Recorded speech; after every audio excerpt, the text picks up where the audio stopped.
রাশেদ, এই রাশেদ, ভাই একটু বলুন করে কি আছে তোমার? ভারত বলছি হ্যাঁ? ভারত তলে পড়ছি। ওই কি রে? ব্যাপার বুঝলাম না রে ভাই। আস্তে আস্তে আস্তে। আচ্ছা আর আছে, দাঁড়ান। আচ্ছা, এই তোমরা ধরো কচুর নিয়ে তুমি যে এত কষ্ট হইতে চাও, মাইছে না ধানের আটি বয় বাইতে চায়, আগে ধরে নামাই পাইতে চান না? জুলুম হইছা? চলুন। ধরো। আস্তে আস্তে নামো। আমি খাতি তো, আমারও তো কষ্ট হইলো। ওজন না ভালোই দেখতেছি।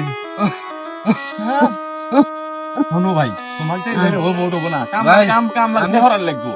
ট্রেনিং দিতে ভাই, ভবিষ্যতে যদি করাই লাগে ভাই। ও আগে থেকে নিয়ে দিতে ভাই আল্লাহ কাছে তো তোমার ধানের আটি বয়ে